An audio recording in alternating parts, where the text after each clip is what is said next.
So thanks, Steve. Yeah. And I want to, now that he's out of the room, I want to thank him even more profusely.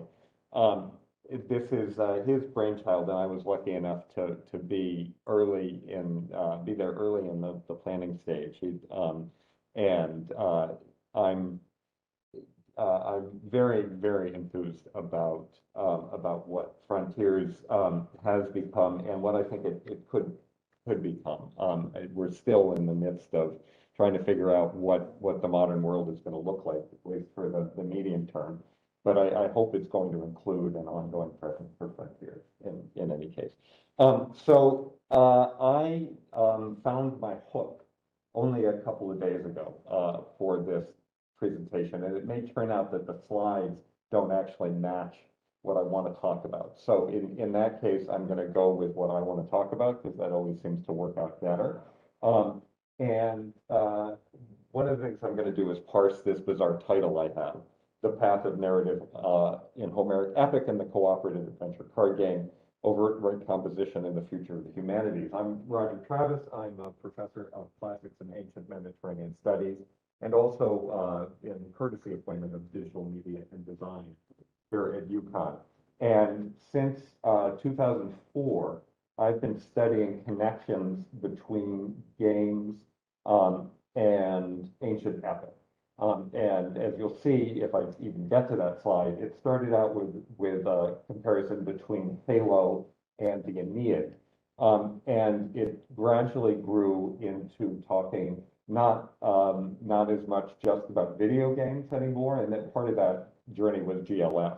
And figuring out that in fact, well, the basic idea that if it's not fun on the table, it's not going to be fun on the screen became games that what we think of as having to do with digital games, of course, all have their origin in playfulness itself. And that was something that I figured out went back not just to the games of the ancient world, but much more importantly for my purposes, to the way that what we think of as the Iliad and the Odyssey came together, and then everything that came from that. And I want, unless you're Mark Pearsall, you don't even, it's hard to conceive if you haven't encountered ancient culture in a systematic way, exactly how much of what we think of as what we do, our culture, how much of that can really be traced to things that you'll find in the Iliad and the Odyssey.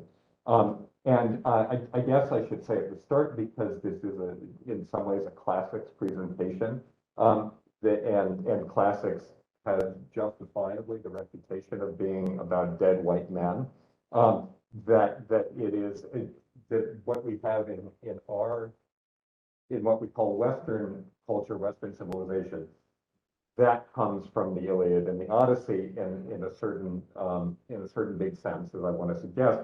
But the kind of activity, the kind of playful activity, and the kind of playful learning even that we associate, that I'm going to try to associate with the Iliad and the Odyssey, exists cross-culturally in this thing that I call overt recomposition. And actually, a side note of what I'm going to be talking about is that any place you're going to find this overt recomposition thing is going to be a place where you can also find the future of the humanities, if, according to me, if you're willing to regard that playfully, if you're willing to see the systems, the playful systems and the possibility spaces that, for example, give us the Iliad and the Odyssey, and then all the stuff I'm going to also talk about is coming from them. If you take it playful, you can do it cross-culturally, and it's the accident of our history that's all mostly for thousands and thousands of years been patriarchal. So the fact that classics is about dead white men hopefully won't deter us if we can take what the dead white men did as indicative of what other people, what everybody can do today. I tell my students that classics, the reason we study classics isn't that we have to. We can study other canons as well, but classics is just a good example of certain things. All right. Okay. So here is the hook. This is a passage from Plato's Apology, and just to remind you or to let you know for the first time, this is the version that Socrates' student Plato, who we know maybe as the founder of Western philosophy, or one of the key founders of Western philosophy. He wrote after his mentor Socrates was executed by the Athenians for having, according to them, corrupted the use of the city.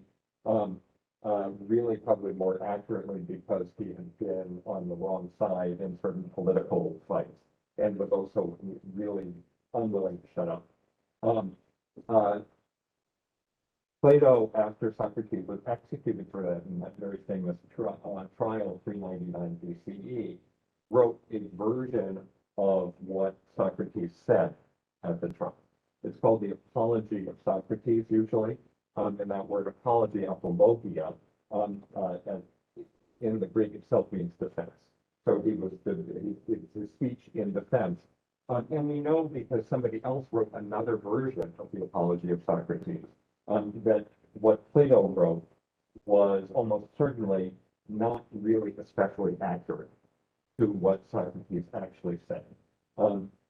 Given that there was no system of kind of court reporting in those days, that makes all the sense in the world. We're talking about a time, 399 BCE, when the transition from a principally oral culture to a principally written culture is just really taking hold.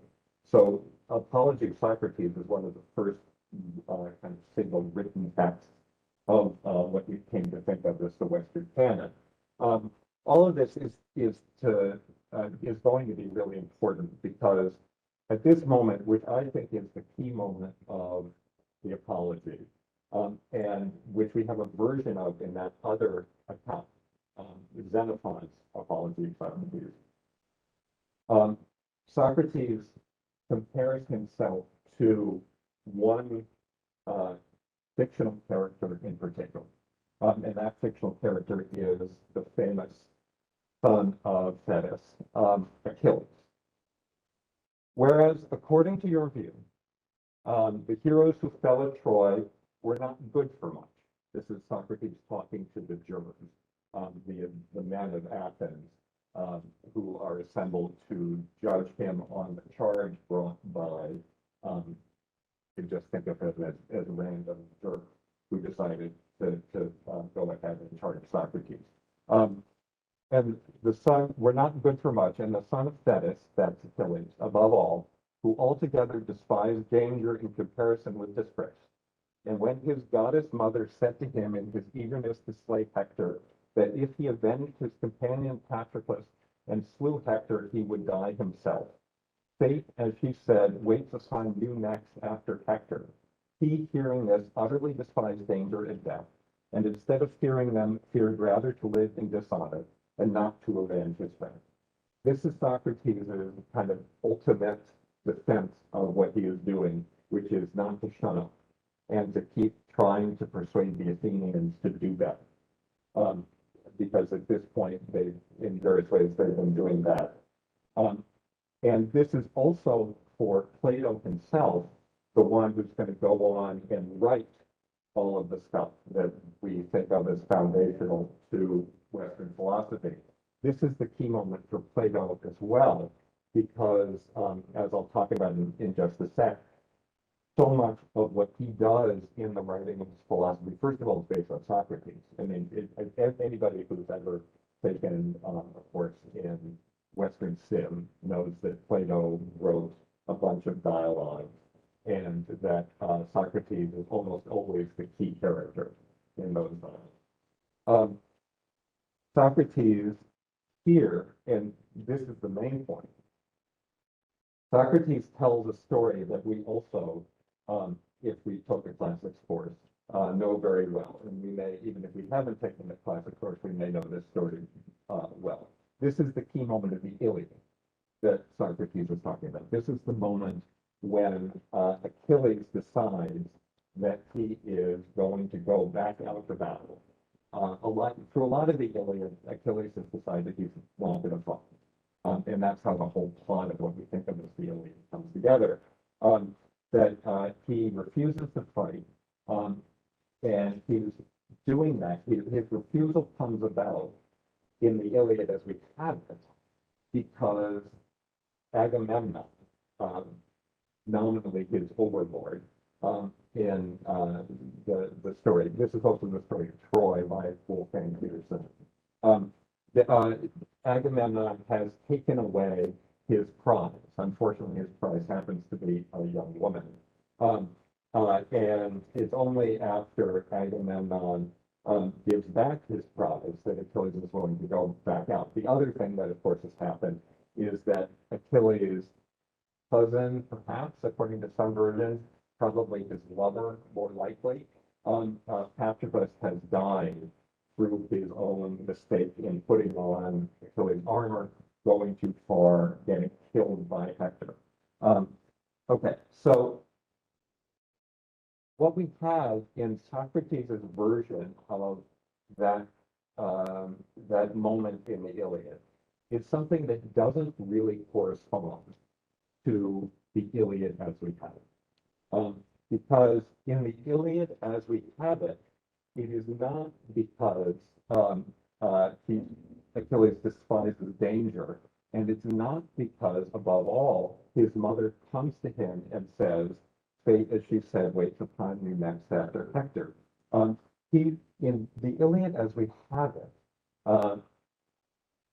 Achilles goes back out to battle because he has he needs to get vengeance for Patroclus, and the dishonor has been repaired. That Agamemnon has given back Briseis, the young woman that he took from him. The difference is fairly subtle, but it is incredibly important because we think of the Iliad and the Odyssey as being more or less the kind of, we think of them in terms of fixed texts that people like Socrates learn everything from.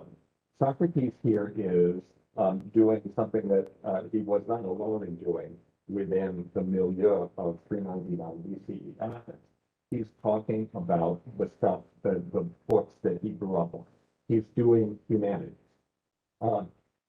He's using the cultural materials that have come down to him that he was educated in, although the system of education in Athens we know much less about than we would like to, and it is very different from the systems of education we have now.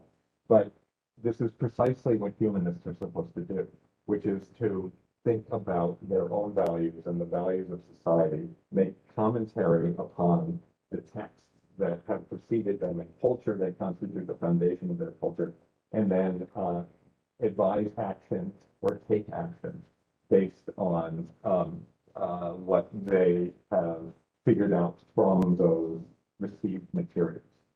The reason I'm putting such a bizarre emphasis on the very slight difference between what Socrates is getting out, according to Plato, what Socrates is getting out of the Iliad, and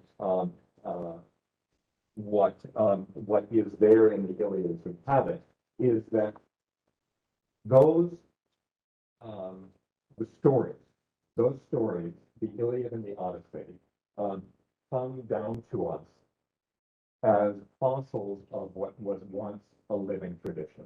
So the books we have, the books we read in Western civilization, for instance, those are the remnants of a storytelling tradition which can only really exist in an oral culture of professionalized bards who remade the stories, recomposed those stories night after night as they sang them. And over the, say, 200 years between 600 and 400 BCE, there's a transformation of that tradition until At about that moment, this moment around 399 BCE, when the transition is made from oral to written, we get the beginnings of what we think of as the actual textual tradition of Homer. Now, one fascinating thing about this transition is that we just don't know how fixed the text would have been in 399 BCE. So what we can't know is whether Socrates had actually heard recited at the Pan-Athenaic festival, which was when the Iliad and the Odyssey were retold in some form every year. Whether at the Pan-Athenaic festival Socrates had heard a different version, like a radically different version of the story of the Iliad and the Odyssey, or let's just talk specifically about the Iliad, than the one we've heard. What does seem to me absolutely incontrovertible is that because of the variability that was part of that tradition, that even though at this point, Plato and Socrates are at a stage in the culture where they don't even remember that the bards once recomposed these stories in much more radical ways than they're currently being reformed. But the basic nature of this Homeric tradition means that it is still for them a possibility space. It is still possible for Socrates, or even Plato through Socrates, to reinterpret and basically recompose on the fly this story that we think of as being completely fixed. So he can make up a new version of the story of Achilles, whether or not he's ever heard that version before. And so I'm starting to kind of get towards the part that I probably should have said a little bit more clearly up front. These systems of oral recomposition, and I'm going to turn this into overt recomposition in just a sec. These systems in which your audience, you, if you're the bard, and your audience, who know what you're doing, who are there because they know what you're doing, these systems allow people to think in a granular and kind of ongoing, in the moment way about how the story is changing, about the different elements of the changing story and how they're being fit back together in different ways. So at this moment, when Socrates is changing the story of Achilles to suit the way that he wants to put up his defense in front of the Athenians, what we have is the beginning of Plato also doing the same thing in founding Western philosophy. And the Apology is almost certainly the very first of the dialogues of Plato, the very first one he wrote. In terms of, people have made elaborate chronologies of how, of the life of Socrates, the career of Socrates as reflected in Plato's dialogue. I think it's much more important to try to think about Plato's own development, because Plato's development is all about taking this figure that Socrates himself almost certainly used, where he compared himself to Achilles, said he wasn't going to shut up because he was going to be like Achilles. Plato takes that and then he keeps recomposing. Probably the next dialogue, and it doesn't really matter if it was or wasn't, probably the next dialogue he wrote was the Crito. And the Crito is, in some ways, it's really strange. And it is supposed to take place a few weeks after the Apology. Now, I try to blow my students' minds by saying that this is a famous moment. So according to the old tradition that we have from hundreds of years later, Socrates didn't get executed immediately because there was a ship that needed to come back from Delos before he could get executed immediately.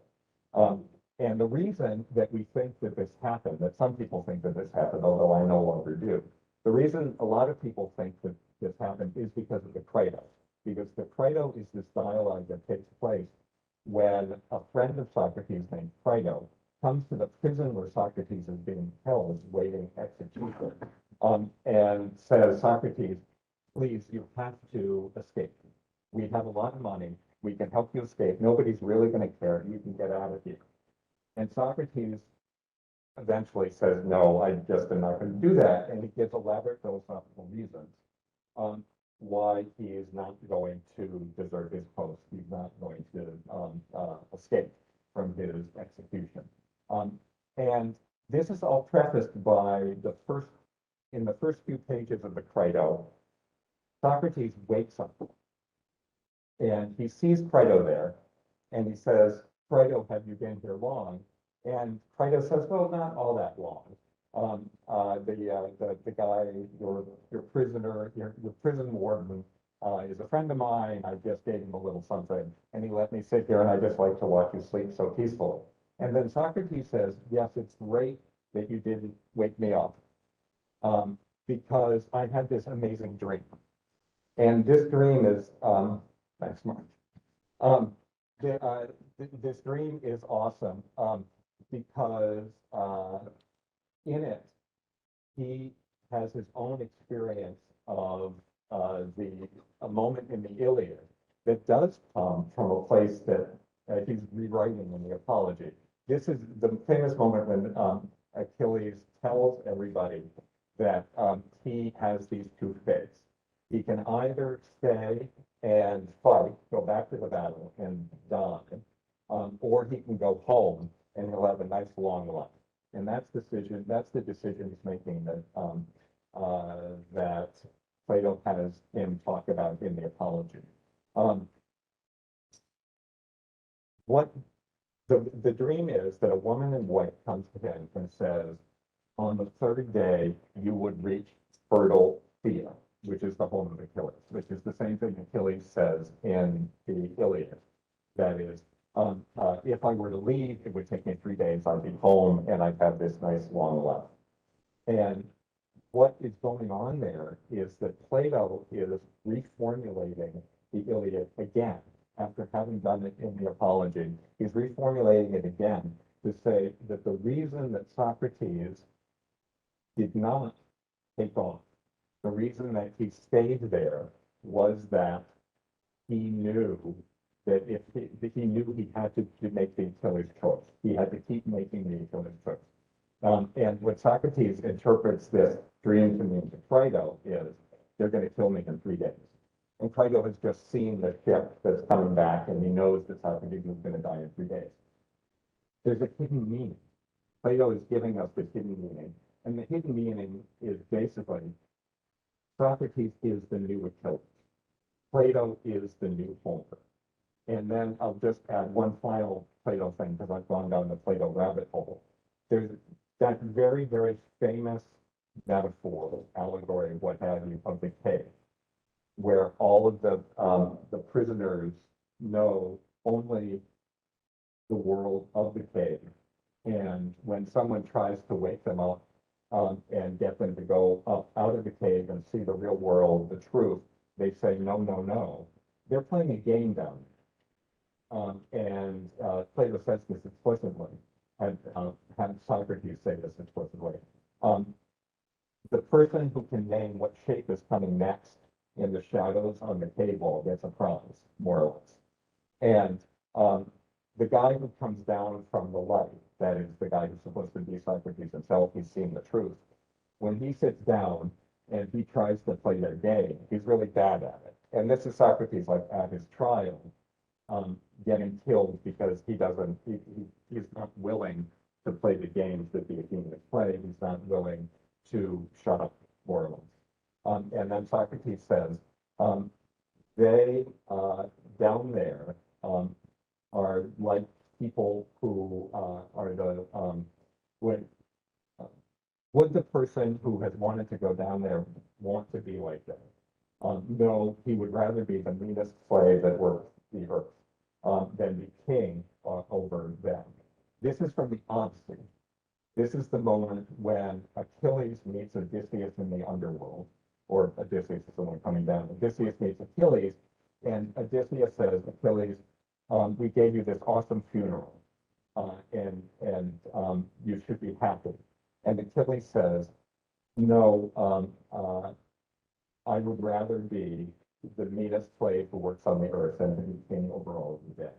Achilles chose to stay on the line. He chose to go down, the same choice that Socrates made. And Odysseus chose to go home and have his glory while also being alive. And this is the Odyssey saying that Odysseus made the right choice, Achilles made the wrong choice. But in Plato's saying, no, Socrates did the right thing by sacrificing his life to try to tell people the truth. Okay, so all of this actually has to do with cooperative adventure card games because there. Okay, so I think I can do this. I can short circuit this. Okay. How has anybody in here played the Fantasy Flight Living card games? Okay. All right. So this is. Let me go forward. Okay. So these are the Fantasy Flight Living card games. Yeah. These are games that take place in pre-existing transmedia story worlds, and these story worlds, and Star Wars would be another one, and I hope they're going to make eventually a cooperative living card game about Star Wars. These transmedia story worlds are our equivalent of the world of Achilles, and what we think of as the Greek myths and legends. When we play in a living card game as Spider-Man, and I'll just focus on Marvel because that's probably going to be the easiest. As Spider-Man or as Black Panther, we are doing the same thing that Socrates did when he played as Achilles. We're not going to be founding a new branch of philosophy, but the kind of humanities that we can do in this overt recomposition, which we can do with the cards of a living card game. Okay, here's Marvel Champions on the table. This player is playing as Spider-Woman, whose alter ego is Jessica Drew. They have an ally, Captain Marvel, here. And they're up against the villain Crossbones. This is from the expansion, The Rise of Red Skull. They're recomposing the story of their favorite Marvel hero, or one of their favorite Marvel heroes. And they are able to identify with that hero. And above all, for my purposes at least, they are overtly recomposing that story. You can see in the cards the elements that we know from the MCU or from comic books. And they get recombined in playing against the villain up here and the encounter deck, which throws stuff at them. Things, attachments that can go on the villain, minions who oppose them, like the Viper. This is analogous actually to a very precise degree, which I could spend several hours telling you about, with the formulas of the system that gave us the Iliad and the Odyssey. So, sing goddess, the wrath of the son of Peleus, Achilles. Peleado, son of Achilles, fits metrically in a line and formula that a bard can recombine over and over and over again according to the meter within this context of an oral culture where recomposition is the only way to tell a story. There's no writing. The system is there. The bards are professionalized to be able to do this, much in the way that game designers are professionalized to be able to give us the overtly recomposable formulas. that you find on the card. And the question, my question for this presentation is, can we get the sort of discourse that you find in humanistic forums like Board Game Geek? Can we get that discourse to a level where it begins to look something like what we find in Plato? It's a really, really big ask. But here's the thing. The humanities, I actually have no doubt about the future of the humanities themselves, because people are going to want to talk about ethics. They're going to want to talk about the past. The question is whether we who want to shape that discourse, who have trained to shape that discourse, whether we can remain relevant. Because if we don't find a way to address the world as it is, rather than the world as we want it to be, we're not going to have any majors anymore, which is the plight that we're kind of quickly veering towards. And I don't think there's any one answer. I think a lot of it is institutional, and it's the way that humanities are integrated institutionally into academic programs.